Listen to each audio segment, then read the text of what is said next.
अब दारू bear cigarette सस्ती में मिलेगी और जैगुआर सड़कों पर दौड़ेगी। पर क्या इसके पीछे कोई डिप्लोमेटिक चाल है?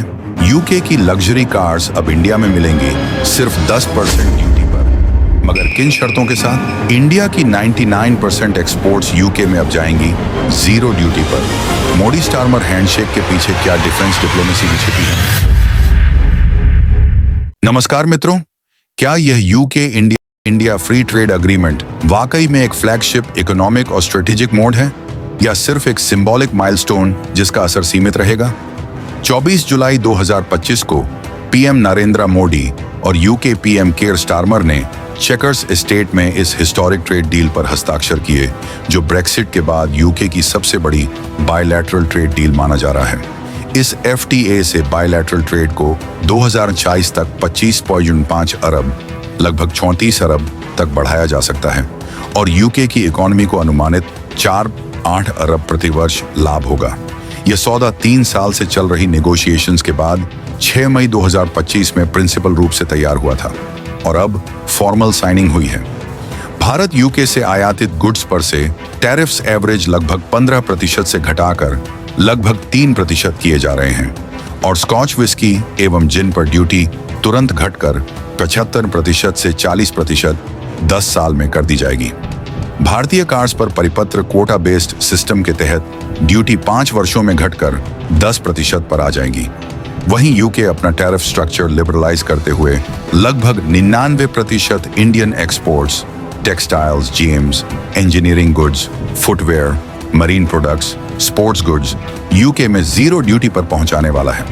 इस डील का सबसे बड़ा लाभ इंडियन एमएसएमईज, टेक्सटाइल हब्स जैसे तिरुपुर, सूरत को मिलने की उम्मीद है, जिनकी एक्सपोर्ट्स में 30-45% तक वृद्धि संभव है और लगभग 100,000 से अधिक नए जॉब्स 2030 तक बन सकते हैं। इससे marine products, leather, furniture, chemical industries, auto components और आईटी सर्विसेज सहित कई सेक्टर्स में एक्सपोर्ट कम्पिटिटिवनेस बढ़ेगी। हालांकि कंप्लायंस कॉस्ट और स्टैंडर्ड्स का असर भी होगा। इंडियन आईटी प्रोफेशनल्स को यूके में लगभग 75,000 तक की वर्कफोर्स के लिए 3 year social security contributions exemption मिली है, जिससे मोबिलिटी आसान हुई और टेक होम पे बढ़ गया है। ये ट्रेड एग्रीमेंट सिर्फ आर्थिक नहीं बल्कि डिफेंस और स्ट्रेटेजिक डिप्लोमेसी का भी हिस्सा है। दोनों देशों ने climate, defence, counter terrorism cooperation पर भी समझौते किए हैं। यूके को भारत में non sensitive federal procurement market की लगभग 28 अरब टेंडर तक एक्सेस मिला है और जॉइंट ऑपरेशंस की प्लानिंग जारी है। यह एफटीए यूके की दृष्टि से सबसे महत्वपूर्ण बायलैटरल एग्रीमेंट माना जा रहा है सिंस ब्रेक्सिट और विशेषकर इंडो पैसिफिक में यूके इंडिया अलाइनमेंट को बल देता है। लेकिन आलोचनाएं भी काफी हैं। चैथम हाउस के अनुसार यह डील नॉट ट्रांसफॉर्मेटिव है और यूके को सिर्फ इंडिया पर निर्भर रहने के बजाय ब्रॉडर इंडो पैसिफिक स्ट्रेटेजी अपनानी चाहिए, जिसमें ऑस्ट्रेलिया, जापान, साउथ कोरिया जैसे पार्टनर्स भी शामिल हों। यूके पॉलिटिकल सर्कल्स में क्रिटिसिज्म यह रहा कि पोस्टेड इंडियन वर्कर्स पर नेशनल इंश्योरेंस कॉन्ट्रीब्यूशंस नहीं लगाने की नीति इमिग्रेशन पॉलिसी पर असर डाल सकती है। इस एफटीए को दोनों देशों की पार्लियामेंट्स में रेटिफिकेशन की प्रक्रिया से गुजरना है। अनुमान है कि यह प्रोसेस लगभग 1 साल में कंप्लीट हो सकता है और संभवतः मिड 2026 तक लागू हो जाएगा।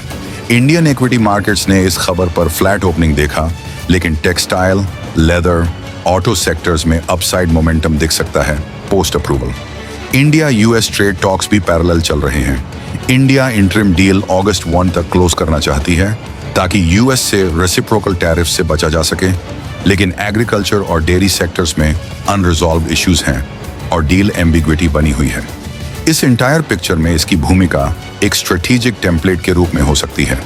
यदि इम्प्लीमेंटेशन इफेक्टिव रही तो यह ईयू व अन्य एडवांस्ड इकोनॉमीज के साथ फ्यूचर एफटीएस के लिए एग्जाम्पल बन सकता है। साथ ही डिफेंस, एनर्जी, टेक्नोलॉजी सेक्टर्स में यूके इंडिया डीपर कोऑपरेशन से ग्लोबल इन्फ्लुएंस भी बढ़ सकता है। कुल मिलाकर यह एक बोल्ड डिप्लोमेटिक शॉट है जो इंडिया यूके रिलेशंस को नया आयाम दे सकता है, लेकिन चैलेंजेस एवं कंट्रोवर्सीज भी इसे प्रभावित कर सकते हैं। दोस्तों, अगर यह वीडियो आपका ध्यान खींचे और जानकारीपूर्ण लगे तो कृपया इसे शेयर करें उन दोस्तों के साथ जो political, current affairs, international relations या डिफेंस अपडेट्स में रुचि रखते हैं। वीडियो को लाइक करें, चैनल को सब्सक्राइब करें और बेल आइकन दबाना ना भूलें। नीचे कमेंट्स में बताना ना भूलें, क्या आपको लगता है ये ट्रेड डील सच में भारत यूके के ट्रेड और डिफेंस में नया अध्याय लिख सकती है? धन्यवाद।